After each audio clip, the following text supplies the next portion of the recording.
Hello and welcome to the AVForums podcast for Monday, the 26th of September. It's the end of the month, people. Just think, this weekend is the beginning of October. Where has 2016 gone?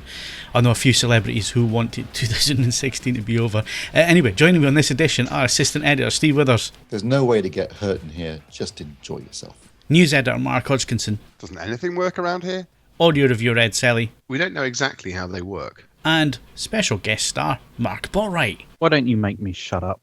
Okay, welcome back to the podcast. Like we say, it is the end of the month, so we're doing our monthly roundup thing.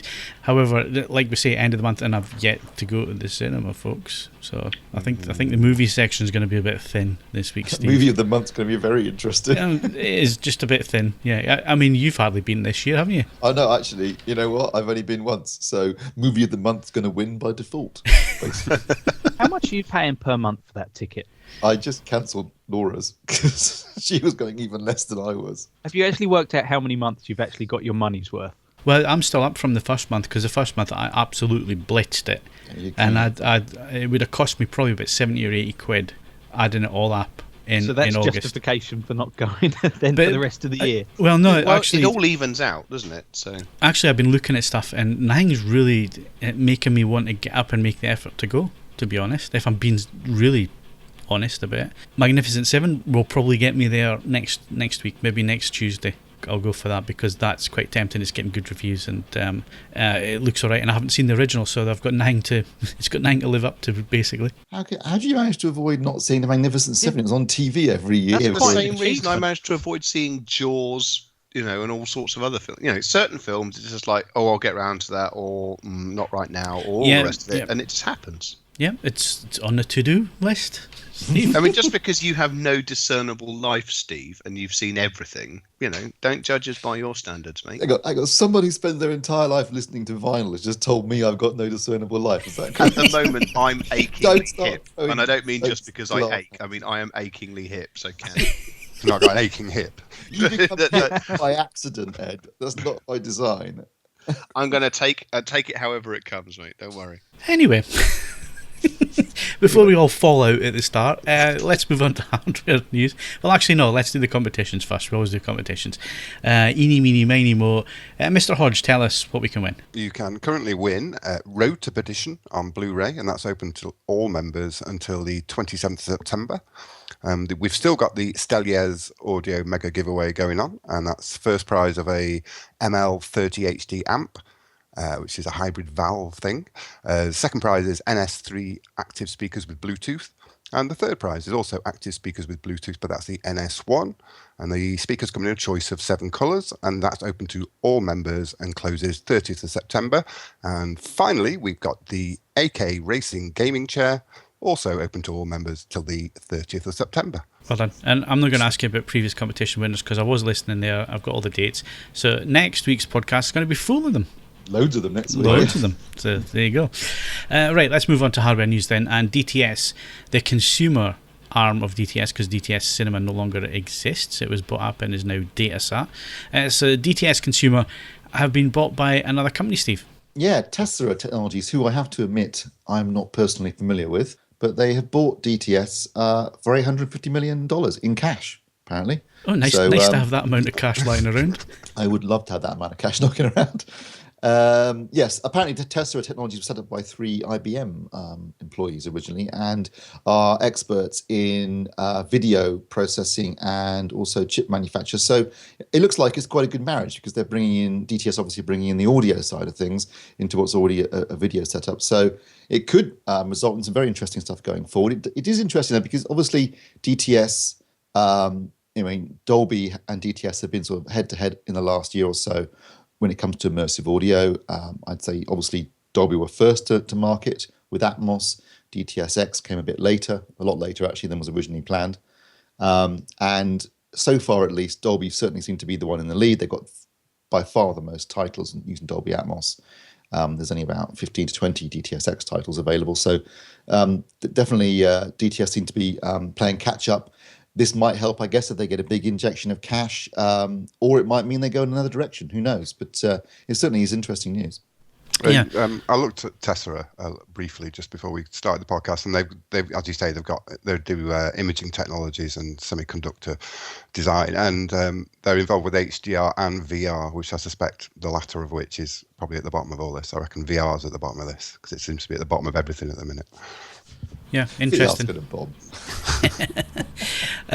Interesting though, it comes on the back of some serious investment into Aura Technologies as well in the cinema realm, in terms of immersive audio and so on. So it seems like Dolby have got the runner, and the rest are now looking to catch up. Or are DTS finished with it, and are they going to be looking at new technologies and not that interested in the immersive side? Because they no longer have the cinema company, Steve. So I don't. Although they were talking about re-entering the cinema realm with GTSX when that was launched. What was that, a year and a half ago now? But that doesn't seem to not much seems to have happened there. So maybe they will. I mean, there's talk about Tessera in the press announcement. We're talking about automotive technology and other areas. So maybe they're going to be moving it into different areas and away from home cinema. I've got to say that if you do look at sort of domestic audio delivery, with the exception of Blu-ray itself, Dolby do have it pretty much sewn up, don't they? In terms of streaming, it seems Dolby is the de facto format for audio delivery. Obviously, it was on DVD, and it's certainly got a head start as far as Ultra HD Blu-ray goes. So it does seem as though Dolby is becoming the dominant player in terms of audio domestic audio formats, and maybe DTS will take a change of direction. Who knows? I've been listening to that. I haven't really looked at the Tessera website in the same level of detail as some of you appear to have done. I just don't know. I mean, how? Firstly, how do we know how lucrative it is as a going concern? Or does that? Well, they've got 850 million in cash. No, I mean, but the actual Tessera. Yeah, that's if you've got that in your petty cash. Yeah, well, DTS, it's all licensing, Ed. So almost every Blu-ray that is released, there'll be licensing to pay on that because it's all DTS on there. And of course, every bit of consumer electronics that wants to be completely compatible has to pay the licensing to have DTS and Dolby on it as well. Quite interesting that recently Samsung have not paid for the licensing on a couple of their soundbars, mainly the Dolby Atmos one. They didn't pay the licensing for DTS playback on that, so that's quite interesting. Well, this is the thing. I mean, because yes, as it stands, there are some significant licensing revenues, but DTS has made no inroads into the streaming services. I'm not 100% sure they've ever shown a huge amount of willingness to get involved into the gaming industry and so on and so forth. I mean, it's an open-ended thing. I don't know what their long-term prospects are. I mean, you just look at Dolby, and it's perhaps they're doing less immediately exciting things from a heavy-duty cinephile perspective, but they've just got more going on in terms of just their long-term penetration into the industry. Yeah, I mean, there's all sorts of things at Dolby. I mean, I was quite impressed with Dolby's stand last year. I don't remember going to the DTS one. I don't think they did have one, did they, Steve? No, you're absolutely so CES last year, I mean, it was really quite impressive. I mean, they had different areas of their. It was basically a ballroom that it was in, and it had different areas of different technologies. But AC4 blew me away. This is a low bandwidth audio for TV distribution, audio distribution, but you could change your commentator if it was sports, change languages, and it kept the same mix of atmosphere. It just changed the voices. It also did Atmos, and it did Atmos really quite convincingly with just the two speakers, from the TV, and so Dolby are investing a lot of money into these technologies. They're thinking about solutions to everyday problems, whereas DTS, apart from being on Blu-ray and having won that battle, haven't done really that much. If they're relying on Blu-ray as a revenue source, they're in trouble because, I mean, like you just said, Phil, I mean, in terms of streaming delivery, I think Dolby are way ahead of the game. I think they've got that sewn up. It looks like on Ultra HD Blu-ray, Atmos is becoming the de facto format. And obviously, disc sales are dropping. So, and as you mentioned also, some manufacturers, not just Samsung, I noticed a few others as well, have been dropping DTS quietly from a lot of their products because apparently they're asking for too much in terms of licensing fees. So, I think DTS needs to be careful here because, if they're relying on Blu-ray sales, that's going to die off eventually, and what are they left with? So. Well, we can view this in a number of ways, can't we? It's possible that opportunistically they've decided that for $800 million they can see, I don't know, a sensible 15-20% return for over a couple of years, and then the company's dried and dead. That's it. Put it in the junk bonds, or they are going to significantly repurpose it, or at the very least try and do something a bit different, because it just doesn't look chronologically like they're in a position now to take the fight to Dolby across lots of these future platforms. So this is where Tessera comes in, because they're obviously the imaging side. You've got Dolby Vision. Are we going to see DTS Vision? Are we going to see their versions of this, and is it going to be more than audio? It's just what we need, isn't it? It's nothing like a good format of war. Depends what you want it for, doesn't it? But yes. Anyway, so that's interesting news. We'll keep an eye on that one and see how it develops. I mean, it doesn't look like this deal's going to go through until end of Q4, probably Q1 next year. So be interesting to see where that one leads us. Right, moving on, there was a really quite an interesting product launch which we've all been waiting on, and that was Oppo, and it was only 10 minutes along the road from you, Steve. So it made a change from 8 hours travelling and staying in hotels and all the rest of it. You just jumped in your lime green Audi and made your way over to Bath Rugby. Yeah, I did. I'm more like this, please. Yeah, they were using Farley House, which is Bath's state-of-the-art training facility, about 10 minutes from where I live. And because Oppo are now shirt sponsors of Bath Rugby, that's the main reason they were using that. But it's great, because I just had a nip around the corner to this launch event. And, they were launching the UDP 203. Now, everyone knew that Oppo were working on an Ultra HD Blu-ray player. That wasn't a secret. That they said that publicly. But I think everyone expected it to be launched at CES. I don't think we were expecting it to be quite so soon. But obviously last week, someone was walking across the floor at CEDIA with one of them, and people saw it and started taking pictures, and so the news leaked, unfortunately.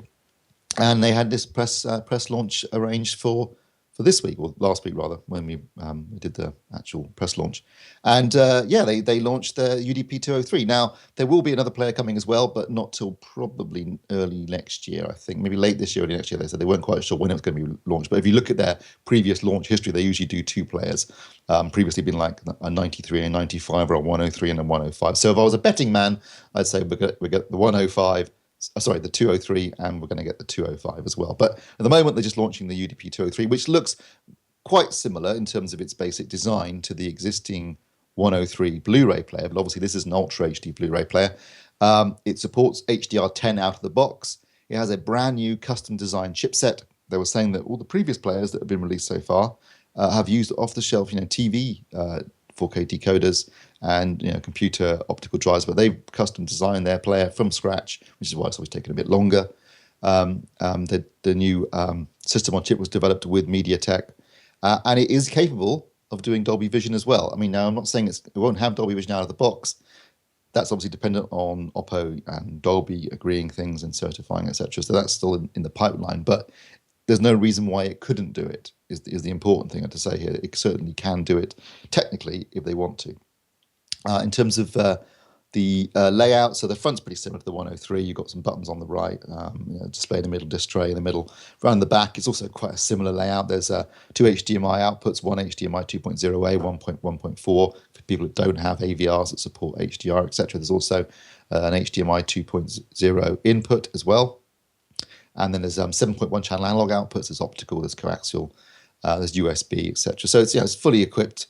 And they've given the menu system a redesign, which is long overdue in fairness, with a nice new homepage. It looked pretty cool. And I mean, we got a demo watching some clips from Deadpool, and it looked really good. I mean, I think as a personal fan of Oppo, I like that their approach to the players. I think they're well. I mean, yes, they're more expensive. I mean, they're talking about a price of $599 for this player, which is the same price as the UB900 that Panasonic makes. So, that seems realistic to me. That's about what I would have expected. It's going to be coming out before the end of the year, so probably around November time.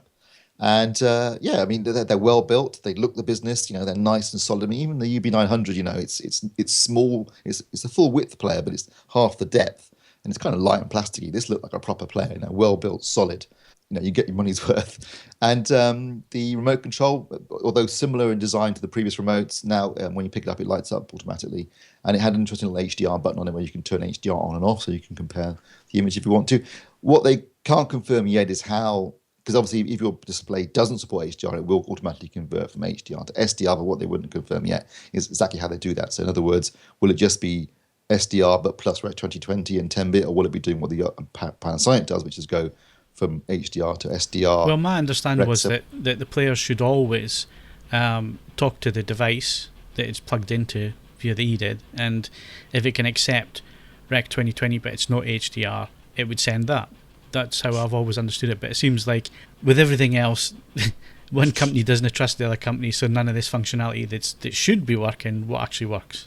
Yeah, that's certainly not the case with the UB900, which does do everything at Rec 709 and 8-bit if it isn't an HDR TV. It also, this is another interesting thing, is the UB900 outputs everything. If you are using it with an HDR display, it outputs at 12-bit, and some people have had issues with older HDR compatible TVs.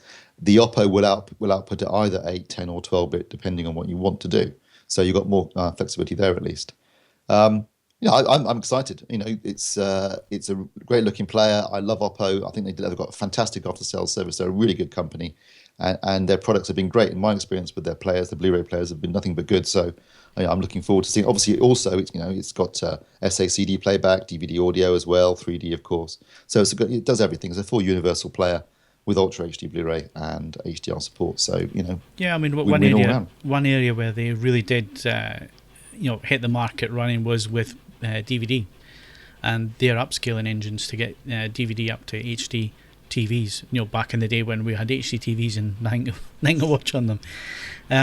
So they certainly made a name for themselves back then, and they've gone from strength to strength from that. Still strange that some major publications out there still don't actually get them and give them 3-star reviews, and you're thinking, sorry, are we looking at the same product here? Yeah. What's more bizarre is that they then go on to give products which are clearly derivations of the same MediaTek solution, exhaustively developed by Oppo, quite strong reviews. That's where things get most amusing. But that's just me. I mean, obviously, this is the other sort of unspoken thing about the arrival and existence of this player. It does open the door to a number of smaller manufacturers being able to work with Oppo to get units of their own out the door. In an absolute sense, in performance terms, they're unlikely to be any different in terms of the image that they throw onto the screen. But it does mean that they can be partnered with different audio solutions and other bits and bobs. It just, if nothing else, it serves to broaden out what at the moment is quite a sort of condensed market. So we should be all pretty pleased that this thing exists and that it's going ahead. Nice to see actually brushed metal. I mean, that's not a brushed metal effect. That is actually metal that's been brushed. That's a full brushed aluminium front faceplate with full metal construction. I mean, it's a proper solid, well made, very quiet, we need to nicely engineered tray and everything. We need to get away from the plasticness of things lately. Although we were talking yesterday about the Samsung player, Steve, and we've come to the conclusion now after using them for many months that actually it's a really solid little player. The design kind of you either like it or you don't like it, but in terms of functionality and so on, it just works and it's absolutely superb for the money. And that was on launch, so you can pick it up a lot cheaper now. So it's still an absolutely cracking player. But a bit cheap in terms of the materials that's been used and so on, and rightly so. People have thrown, accusations at being cutting corners and all the rest of it. But it's nice to see a nice solid player, even if it makes no difference whatsoever to performance. It's just nice to have something solidly built. Yeah. I think coming from where we come from in our history, I've still got an old Denon DVD player here, and it's built like a bloody tank.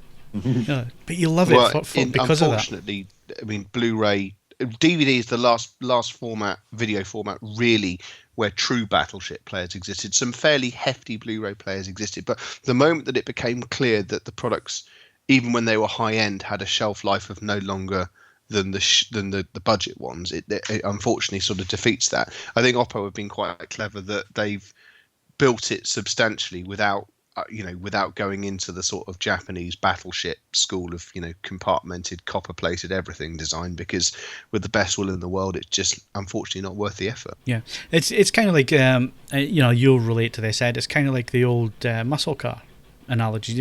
Yeah. There's absolutely no need nowadays with the fuel economy and everything else that you can get to have a product like that. Yet people will still spend hundreds of thousands to get a muscle car from the 50s or the 60s, because it's no longer done, but it was how it was done back in the day. And I think back to the old AV receivers like the X1 and the Susano from Pioneer, and the big massive AVRs. You remember them, Steve? And we used to, these were things that we used to lust after. But now there's no need. You could get Class D amplification into your box and so on, and make it the same size as this Oppo player.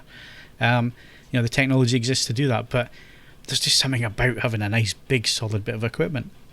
Yeah, there's nothing more satisfying than a nice, smooth, silent tray opening and closing and all this sort of stuff. That's great. Oh, I don't know. Trays, I know people get excited about them. I don't want to go into innuendo here, so I'm not going to use the K word. It's all about controls, the weight of controls, the debounce on buttons and things like that. Certain manufacturers just know implicitly, and the really very best at their game have the wherewithal to actually do that at less expensive price points. Yeah, I mean, there's nothing like a nice knob to play with, is there? Well, absolutely. You went there. I was strenuously trying to stay on the. In all seriousness, though, I think the last really nice knob that I had to play with was the Yamaha AV processor.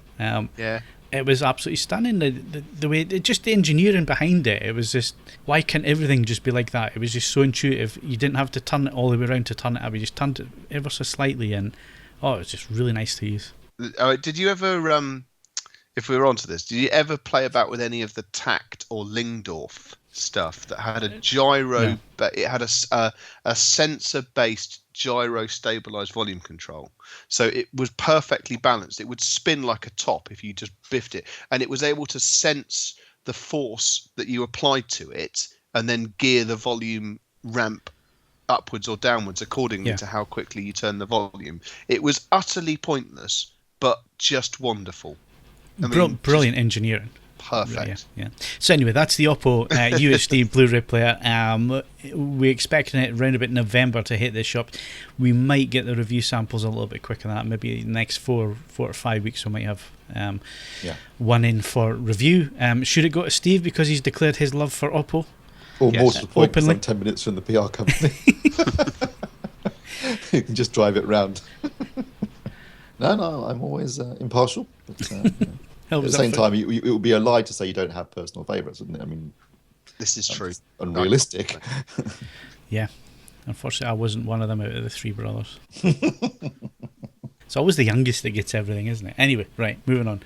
I'm going to bypass the TV because we've had quite a bit of Steve, so we're going to go to sound advice next, and turntables. Ed, your new sound advice article is out this week. It's all about turntables and which one is the best for me.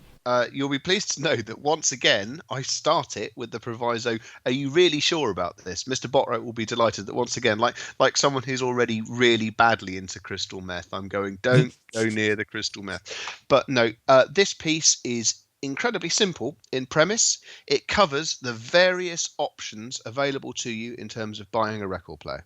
And what I'm trying to do, and hopefully I've succeeded in doing, is basically you need to look at what you expect to get out of vinyl playback and choose a product accordingly. Because if you're planning on making a long-term go of it and taking it seriously and using it long after the bubble has burst and it ceased to be cool and you're back, with the other people that look like they're on the sex offenders register and all the rest of it, then you need to make sure that you buy a reasonable player from the outset. Similarly, if you've just discovered a stack of old 45s in a relative's loft and all you want to do is have a quick nostalgic listen to them, there's no point dropping, £600 to £1,000 on a record player to do that. If you're just going to listen to them once, and the chances are that they're already played to death by, similarly all-in-one compact players from back when they were new, there's no point. So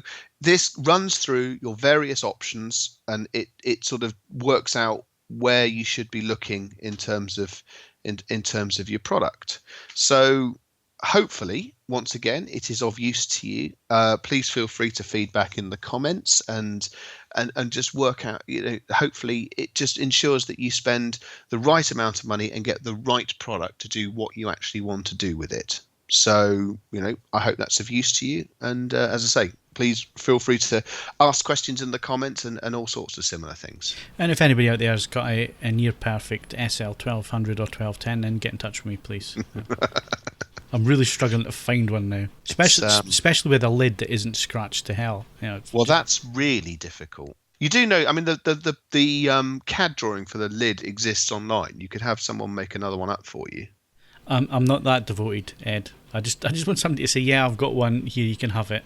Well, no, but it would be cheaper to buy a decent 1200 with a shot lid or no lid, and then just have the lid made up, than to try and find both good turntable with excellent lid. That will be expensive and difficult. It's just about extension of effort, basically. I'm a master at conserving effort. Maybe I should just give you my money and you go and find one for me, Ed. Joking aside, if you genuinely want to try something like that, we can do something like that. But equally, there you go. For members, he has offered it. So Ed's turntable service. But equally, we've got lined up. We're going to hopefully have a look at not one but two Pioneer Pro Audio decks. One of which basically, other than not having SL 1200 written on the front of it, appears to be so close to the icon as to be indistinguishable. Well, there is a you have to excuse the guy presenting it because he really is a gangster DJ type. But there is a video on YouTube which has the Pioneer. I think it's the 1000, not the 500. Next to an SL 1210, and he's going backwards and forwards, just sitting next to each other, and they are identical. Yeah, I mean, if you are looking to a hot tip for something which is going to get more and more expensive because there really will never be any more of them, is the Vestax PDX 2000, because Vestax went under. And in certain ways, the PDX 2000 was, if you like, it was a generation on from the SL 1200. It's not the icon, but it's the better deck. So, see how that goes. So, there you go. Talking about 8-year-old technology, and it still goes. I mean, we're talking about there, SL 1200. That was a turntable that was released in 1976 in the Mark II guise. And it carried on all the way through till they killed Technics off the first time. So, it is an icon. Right, anyway, moving on. Let's go to Cutting Edge TV and the KS8000 from Samsung. Steve's going to be quick with this because I think he's really au fait with Samsung this year now. Yeah. Yes, it's the KS8000, so it's basically their flat flagship TV this year, because the KS9500 is only available in a curved version. It's essentially identical to the the KS9000, but obviously it's flat. It's got the same 360-degree design. It's got the new remote. It's got the new platform, Tizen platform with the source detection, where it sets up your sources for you, and you can use the remote as a universal controller. It's Ultra HD Premium Alliance certified.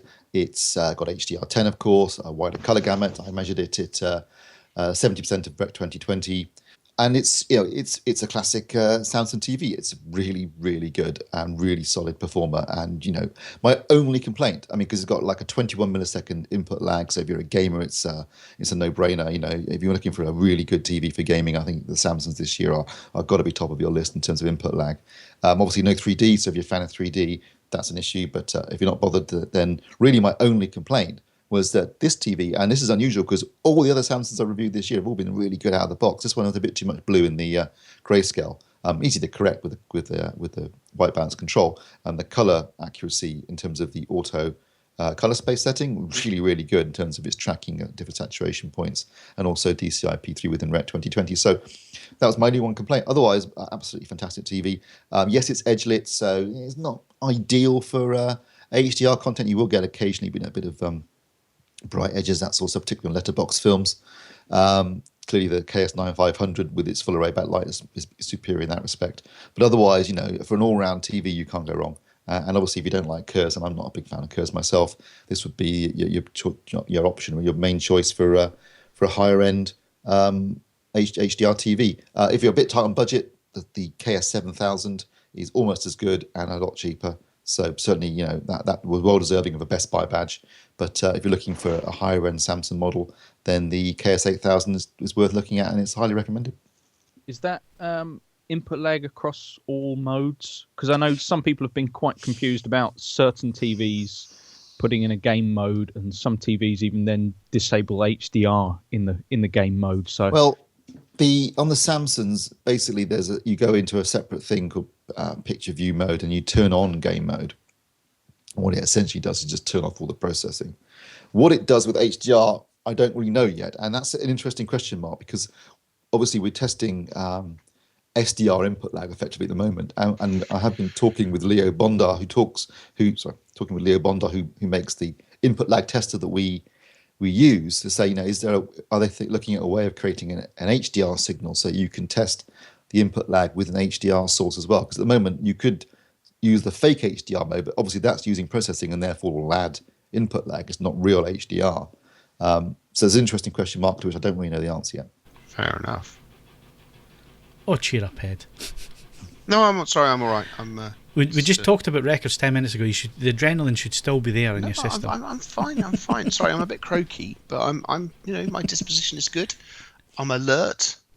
I'm watching a courier desperately trying to deliver something to the house opposite and hoping he isn't coming anywhere near me.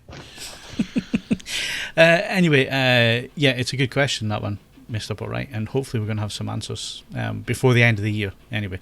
Yeah, I mean, obviously HDR gaming is going to be a big thing going forward. I can't see why it would add a lot to the input lag. Essentially, there's not any processing being done by the TV. It's just basically taking the signal and outputting it. So it shouldn't make a massive difference. But I mean, certainly if you're looking for a TV for gaming, 21 milliseconds, that's the lowest of any TV we've measured ever, I think, unless it's a dedicated gaming monitor. Yeah. That's really, really low. So if you're a gamer and that's an important factor for you, then Samsung's definitely are the TVs to beat this year in terms of input lag. Anyway, let's move things on. Like we say, it's the end of the month. So Mark, what is the game of the month?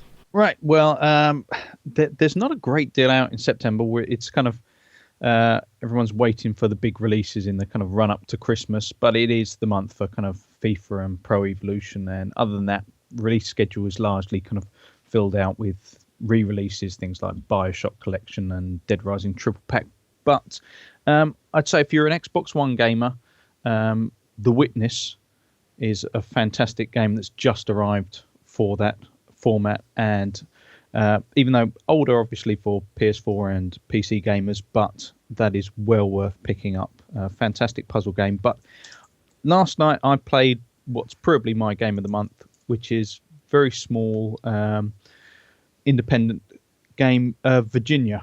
It's a narrative-driven title. It only lasts a couple of hours. You might stretch it out to 3 at the most, but it's right up my street in terms of being very much cinematic in that walking simulator mold where people will question, is it a game, is it not? Very cheap on PlayStation Network, about £7.20, I think it is. But really interesting in as much as it's kind of a mystery. It's got very much, you can see the influence of 90s TV, stuff like Twin Peaks, lots of strange little trippy moments. And it's very cinematic in the style that it uses, nice little editing techniques, nice little jump cuts, and the score is phenomenal. It manages to create, through the use of very little interaction and very little of what you might call traditional gamey moments, it manages to keep a really solid pacing to it. As I say, it's low interaction, very much in the press X to do something style and just press forward on a thumbstick, but it's great use of kind of cinematography in a game. If you like something that's got good artistic framing and things like that, and just is going to explore different themes and symbolism and doesn't really explain too much, so it leaves you wanting to play a second time, then that is well worth picking up. Good stuff. So that one again was called Virginia, and what? And it's by a small British development team, so it's well worth supporting as well. Okay, and what format was that? That's out on Xbox One, PlayStation 4, and Steam. So whatever you're on, you can buy it. Excellent. So let's move on. Ed gave us his playlists of the month last week. This week, it's album of the month on any format, and obviously his vinyl of the month. Yes. There's actually some good albums out this month. It's the inverse of computer games. It's been a good month. I don't think it's possible to please everybody all the time with these things, but I am going, after some consideration, with the curiously named, well, I say curiously named, it makes sense in terms of the context of the band name. It's the latest album from Wilco, and it's called Schmilko, and it features a cover which is, interesting. Wilco's one of those bands. They've been around for donkey's years. This is their 10th or 11th album, and I'll be completely honest, I don't like all of them. I mean, Yankee Hotel Foxtrot's awesome. AM, their very first album, is a really good listen as well. This is just a lovely, well thought out, well written, and really engaging listen. It's on all of the major streaming services. You can buy it on CD if you remember then. You can buy it on pink vinyl as well if the fancy takes you. It's one of those albums where you could put it on in the background whilst you try and do some work, and after a while you actually sort of think, actually this is pulling me in, it's growing on me. It doesn't immediately leap out the speakers at you, it just sort of pulls you in, and I've really enjoyed listening to it. If the idea of increasingly sort of middle-aged men with guitars doesn't blow your frock up, I confess it's not necessarily my thing. But you wouldn't mind if that's really not your thing. Usher, who's been around for a really worryingly long time now, he's released another album, and he is someone else has pointed this out. I take no credit for that. He's slowly metamorphosizing into Marvin Gaye, and it's quite a good listen. So if without transvesticism. Well, I can't speak for his personal life. No photos of him exist doing that, and hopefully he's got a slightly more constructive relationship with his father. But no, nonetheless, that's supposed to be another. That I've only listened to that very briefly, whilst just checking it out for this. But as I say, Schmilko would be my album of the month. But if you really can't stomach men with guitars, have a listen to the new Usher effort. Both of those are very good, and they're available across multiple formats. Excellent Vinyl, stuff. yeah. Well, this is a bit different. This is actually not out for a little bit yet, but it's now available to pre-order.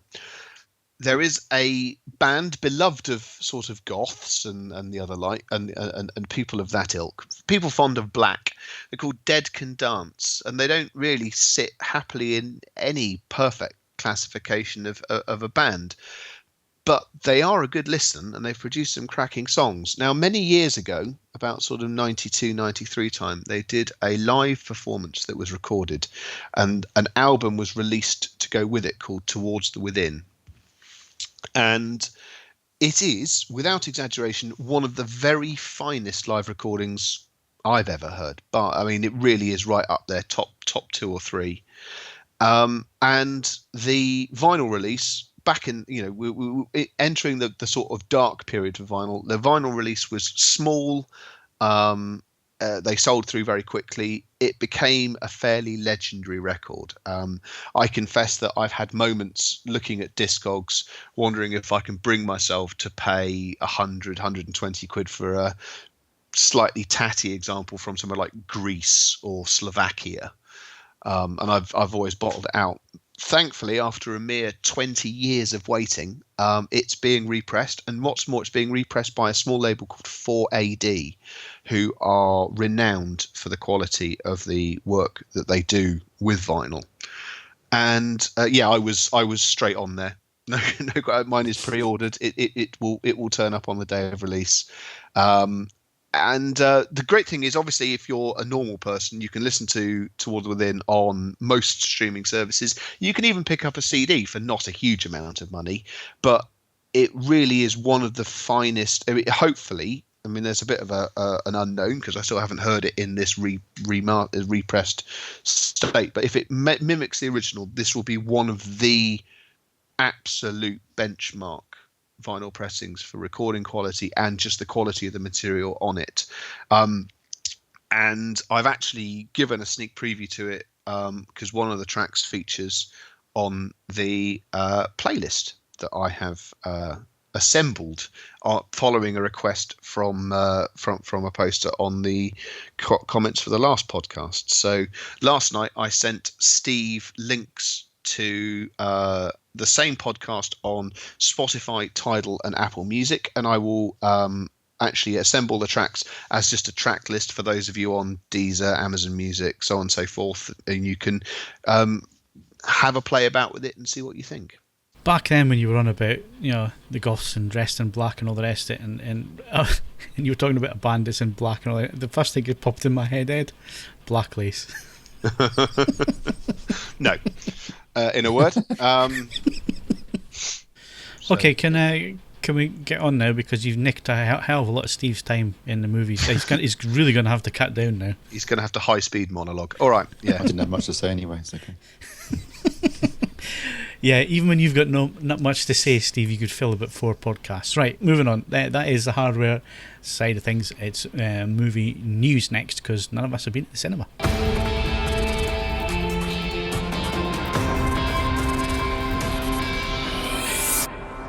So, films opening this week, Steve.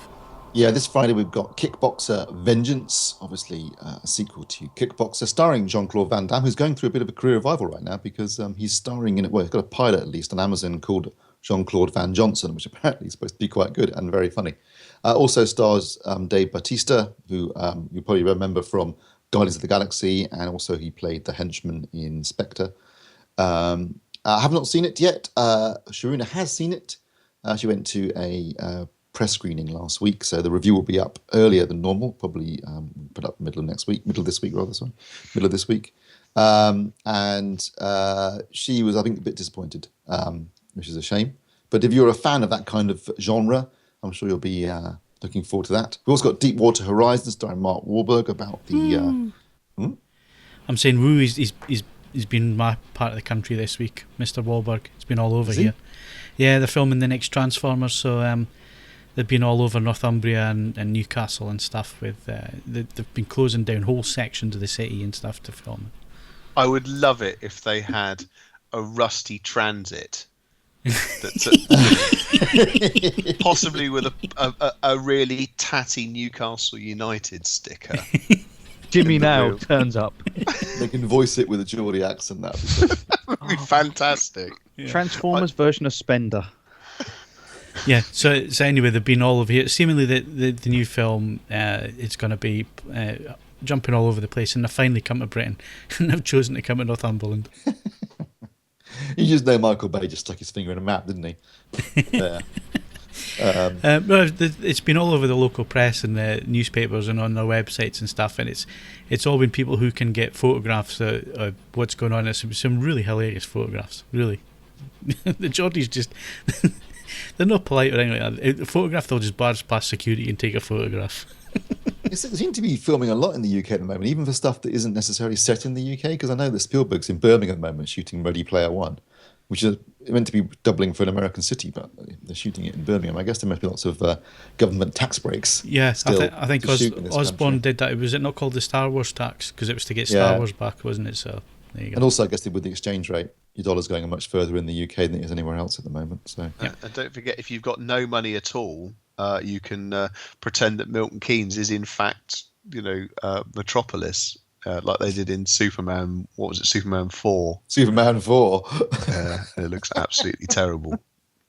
Yeah, that didn't even look. They didn't even try, did they, to make that look like Metropolis? Anyway, so Deepwater Horizon, obviously based upon the disaster on the oil rig, that's coming out, and also Miss Peregrine's Home for hang on, I'll try and say it correctly. Miss Peregrine's Home for Peculiar Children, which is the new film from Tim Burton starring Eva Green. So out of those, which ones are you going to waste on your unlimited card? None. Probably. Although I might go and see, I do fancy a bit of Tim Burton every now and then, and I quite fancy Eva Green. So maybe Miss Peregrine's Home for Peculiar Children. There is no mystery left to Eva Green, though. I mean, no. She got her undercarriage out in pretty much the first film she ever did. So it's, presumably she can't in this. It's sort of aimed It's a children. basically family friendly, isn't it? So she probably has to stay stringently clothed, which will be a great disappointment to you, no doubt. See, this is the problem I've got. What is there worth going to see apart from Magnificent Seven? This month has been really poor, isn't it? October. I bet you is gonna be much Deepwater better. Horizon has got some serious bass. Yeah, but it's about an oil leg, an oil rig exploding and leaking oil. So Yes. you're gonna have your explosions, and that's about it. And you're gonna have Marky Mark running around. Yeah. Plus, you know the ending. Yeah. It was about 17 billion, was it not? Yeah, it was. It's a significant chunk of change, for destroying an ecosystem. Yeah, and I don't fancy reliving the Kickboxer 1980s. No. I mean, September's not been a classic month for films, in fairness, which we're about to discuss. But October does get better. So there is light at the end of the tunnel. Okay, so You will definitely be going to the cinema. in So I've October. already asked the question, Steve, but I'll ask it again because you obviously missed the really neat segue in there. So the best film of the month was? Well, you haven't been, and I've only been to one film, and that was Bridget Jones's Baby. Therefore, by default, the best film of the month was Bridget No, Jones's we're Baby. not saying that. We can't possibly be sending podcast people to go and see Bridget Jones. That's just I cruel. enjoyed it, actually. That's just cruel punishment, Steve. Do you hate your listeners? Listen, I'm on record as saying I think the first Bridget Jones film is excellent, very, very funny, and I thoroughly enjoyed it. The second is terrible. This is more like the first, and it's Right, quite so funny. let's put this to a democratic vote, yes or no. Is Bridget Jones our film of the month, Ed? My wife said it was all right, which is high praise for her. So we could do a lot worse, couldn't we? Hodge? Just do something else. Botwright? Yeah, I say go with it. We can have the tagline, the least worst option. Seriously, there wasn't anything else worth going to see than Bridget Jones. Is that what we're saying? Yeah. Okay, Well, let's... What's We that didn't- crime thriller where Chris Pine's got a moustache? Yeah, well, this was one I was saying to Steve. We've completely missed this one. It was Hell or High Water. Yeah. Chris Pine and what's his face playing the police chief, Jeff Bridges. Bridges? Jeff Bridges, who puts in an absolutely stellar performance according to the reviews. So we completely missed it, and we haven't done any. Review hasn't been on the website, so I only apologise for that because that looks like an absolute cracker. Looking at other reviews, We did miss that one. Yes. Like I said, it's AVForums not for been a. some of your cinema needs. for the ones that Steve wants to go and see. He normally quite likes Chris Pine. I've got a lot of time for Chris Pine. He's kind of the same thing in most films, but it's quite consistently good within that performance envelope. Yeah, well, to be fair, they've really under-promoted this because I remember seeing the trailer and thinking, yeah, I'm definitely going to go and see that. And then I said to Steve the other day, because we were looking for, obviously, films of the month and that kind of thing, I said, whatever happened to that one? And he's like, what film? So he hadn't even seen any trailers for it. No. So, to be fair, their spend on promotion was very, very small because it's come and gone, basically. So we'll save that one for when it hits Blu-ray. And talking about Blu-ray, Yes, Blu-rays. This week, there's only one major release this week, The Nice Guys, which is the new film from Shane Black. I'm a big fan of Shane Black. I think he makes really good movies. Even his Iron Man film, Iron Man 3, I thought was really good. I know a lot of people didn't like it. It was very divisive, but I thought it was good. But he's done some cracking stuff. He's written Lethal Weapon, for example. Kiss Kiss Bang Bang, which he also directed, was superb. He's very good at kind of interplay between characters. He's very good at certainly casting good chemistry. So Robert Downey Jr. and Val Kilmer and Kiss Kiss Bang Bang. And in this film, The Nice Guys, he's got Ryan Gosling and he's got Russell Crowe. And again, they have really good chemistry on screen. I thoroughly enjoyed it. It's funny, it's entertaining, it's action-packed. It's got a great plot. He does have some quite complicated plots that all tie together in the end, though. It's not only is it a great release this week, but it would be, along with Captain America, Civil War, my Blu-ray. oh, you're so predictable. No, Captain America's great. I mean, if DC want to learn how to make a big budget, multi-character comic book movie, they should go and watch Captain America Civil War and then get around to doing their Justice League film, because Captain America Civil War is a textbook example of how to juggle multiple characters and retain a plot that is you're invested in, and they deliberately don't end with some big city destroying set piece full of alien invaders. It's actually down to 3 characters fighting. That's all it is. It's very personal, and I think Captain America: Civil War is probably definitely one of the best comic book films ever made, and certainly the best example of a multi-character comic book film with multiple characters and plot lines and everything. Absolutely superb. So, and also it looks and sounds great. So, a good reason to get it. Mr. Botwright, your Blu-ray of the month. What? Discs. Okay. In fact, fine. No, in the vain hope that someone might throw a free copy my way, the Zatoichi collection from Criterion out in the States. How's that? Okay, but you haven't seen it, so you're reviewing something you haven't seen. Well, it's not likely to have changed, is it? Okay. Hodge, your disc of the month. My disc of the month, as I've just watched it, is not exactly topical, but I watched Deadpool last weekend, and that was great. So if you haven't picked it up yet, go and get it. It's fantastic. I still haven't picked it up yet. Mr. Selley. I haven't bought one this month. I did, as I showed Phil last night, I did buy Hello Nasty by the Beastie Boys on double LP, which is a cracker. It's really it just looks strange on that contraption I use with the two tone arms. It should be sitting on a nice SL 1200 or a 1210. Well, be that as it may. That's where the Beastie Boys come from, That's where the breaks come from. That contraption, as you refer to it, is the turntable I use. So, Why has it got two tone arms? Well, so I can have a moving magnet cartridge and a moving coil cartridge at the same time without having to change them over. Some people. And it looks good fun as well. I never set out to own it. It just turned up for review, and it's like, actually, this is really, really useful.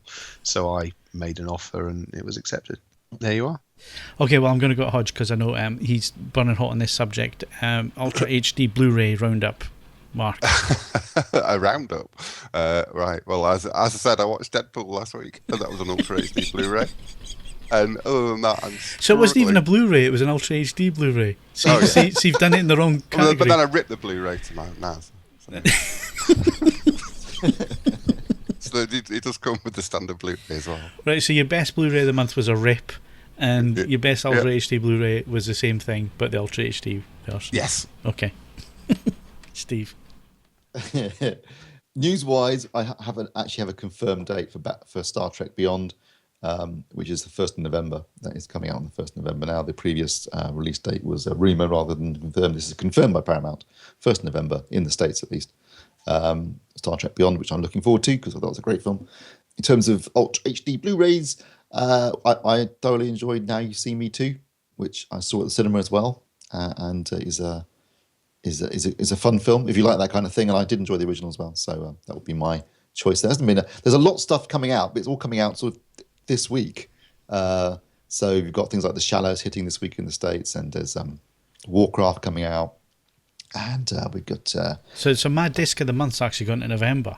That's no good. That was the one thing I was looking forward to reviewing. Well, you still got the first two.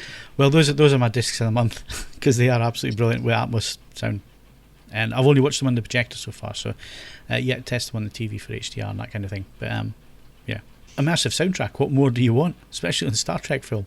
The only annoying thing, I don't know about you, Phil, but I did find the well, you can fix it with some masking. Obviously, is the multiple aspect ratios on Into Darkness, which is just plain annoying. Yeah. So our best Ultra HD Blu-rays of the month were Mr. Botwright. What? Mr. Hodge. What? Deadpool and Lego Movie. I watched that as well. Oh, So Lego Movie as well. My pie. Is Deadpool your vinyl release of the month as well? Yeah, it's my game of the month. And it's my playlist of the month. Pointless going to Mr. Selley because he'll just want to talk about records again. I don't even have a 4K television. Therefore, amazingly enough, I've bought no Ultra HD Blu-rays. Wimp.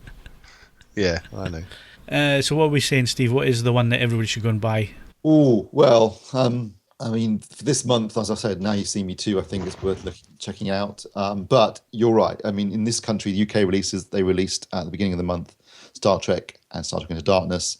And I certainly think both of those are worthy for picking up, not just because they're Ultra HD Blu-ray, but also because they both come with Dolby Atmos soundtracks. So now, apart from Dolby Atmos, Steve, you can stream both of these on most services. Most people are probably going to have them on Blu-rays if they're fans of sci-fi, which is the vast majority of AVForums members are sci-fi fans. So already going to have the Blu-rays. So £25 a piece. So that's £50 for both these films. Is that a good investment? Well, it's all relative, isn't it? If you're a fan of the film and you want Dolby Atmos soundtrack and you want HDR and wider colour space. I'm asking the wrong person here. I really am. Steve would buy anything that's on. Yeah, you really asked the wrong person. Yes, it's a wise investment. Because it'll save the format. And it's pointless asking Ed, because Ed, he'll say no, but he could spend 50 quid no problem on some vinyl. Hodge? Yes. Well, okay. Yes. I'm feeling positive. Right, okay, so yes, there you go. On Hodge's advice there, go and blow 50 quid on the Ultra HD versions of the films that you've probably already got on Blu-ray and can stream on most services. Why not? You only live once. There you go. Right, moving on. The Emmys, that was on last week, Steve. I have watched the Jimmy Kimmel. I keep getting the two mixed up, the two Jimmys. I saw his intro piece, which was quite amusing, and his monologue, again, quite amusing. But I didn't watch any of the Emmys, so I haven't got a clue who won what. Well, I mean, it was usual mixture of stuff, but the big headline news was that Game of Thrones is now the most successful TV series ever in terms of total Emmy wins, beating out Frasier, which was the previous record holder. I don't think that's any surprise, but also it picked up best director and best drama series. I think best ensemble cast as well. So it's done particularly well, but I think everyone expected that really. I mean, it is a quality show, not just in terms of its writing and its performances, but its production as well. There was awards being picked up for other stuff. I mean, one of the shows that did particularly well, and it is something I watched and really, really enjoyed, much to my surprise, given that I knew how it ended, was the People vs. O.J. Simpson, which I've got to say, if you haven't seen it, is superb and really does go into stuff. Even though I remember the case at the time in '95, there's lots of stuff going on behind the scenes that I didn't know about, and you come to the conclusion at the end of it. Yeah, he was as guilty as sin, but it's a really, really good show with great performances. It was a very, very clever. His defence team were really, really clever. Oh, absolutely. Really clever. If the glove don't fit, you must have quit. Coming up with stuff like that sticks in the jury's mind. You know what I mean? Very, very clever. Also, the way they played the race card and the way they picked the jury and the way they got the actual trial moved to a predominantly black area. And there was a clear racial divide between white people who thought he did it and black people who just said, no, he didn't do it. Even though the evidence that he did do it was pretty convincing. It was but you would say that you're white. No, I mean, it was also a botched prosecution in many respects too. But they also cleverly, one of the key police officers, was a raving racist, and they absolutely nailed him, and that really destroyed the case, I think, to a certain extent. But yeah, if you haven't seen it, I really recommend it. It was absolutely now that we've given all the best bits away, completely ruined. Well, OJ got off. Well, they got him in the end, didn't they? Yeah, he's in prison at the moment, isn't he? He is in prison now. Yeah, but that was of his own doing. That he assaulted somebody in Vegas, didn't he? Mr. Robot won, Phil, the actor. Yes, did it? All right. Well, Rami Malek. Rami Malek, yeah, he's very, very, very good in the part. Although I don't know him in real life, so I don't know how much of that is acting. But yeah, maybe he's schizo in real life. I don't know. Yeah, so it's been a good. I think it was a good Emmys in terms of a lot of the shows that we've been watching and enjoying have all picked up awards. But as I say, the headline was Game of Thrones is now the record winner for most Emmys. And do you know what? Yeah, I've still got the discs there and haven't even started them yet. Oh, come on, Phil. There's no excuse. That's what are we on? 7 series now. So that's 7 series. I've got to catch up on. How many episodes per series? 10. 10, easy. 10 per. So yeah. Probably about 50 odd minutes, aren't they? Right, so if we say an hour per episode, so come on, Steve, you're the ex-banker. Add all that up. How much of my life do I have to give away? How much do you want to sleep? Oh, I need a good 8 hours these days. If you're going to get through 50 hours of TV, you get 10 hours a day. Fine, you can do it in a week. Just have a week off. Just get up in the morning, have some breakfast, and start piling. You can do a season a day for 5 days. There you go, job done. Do you know what? The funny thing is, although that sounds crazy, you would thoroughly enjoy it because it is compelling television and it is really, really good. And you will find yourself watching episode after episode after episode and not being able to stop. Once you get into it, Phil, it'll be like heroin. Maybe that's why I'm putting it off I didn't see it for 3 series. I did the 3 series as a binge and I did 2 episodes a night. It's very compulsive. Very, very. So I'd really be better just going on heroin. I don't know. Well, they both have lifestyle connotations. I think we've established that heroin's probably cheaper than Ultra HD Blu-ray addiction. Certainly in my case. Well, hopefully today I'll have Labyrinth and Teenage Mutant Ninja Turtles arriving. So there you go. Living the dream. Yeah, I mean, they really are launching this format with some cracking titles. All the A-list titles.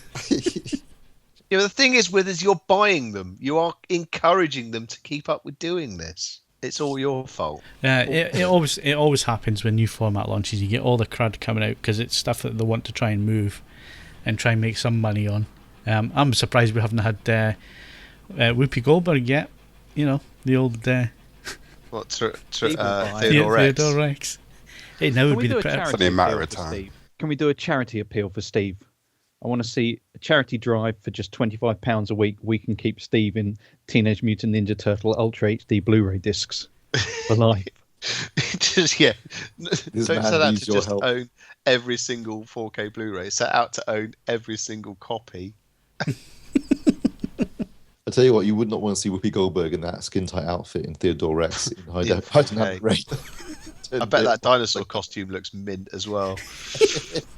Right, Westworld, it starts on Sky Atlantic next week, so this is the next big TV series, or is it? I hope so. Yeah. I'm fizzing at the bung. What? It looked bloody good in the trailer, I have to say. It does look. What the hell does that mean, Ed?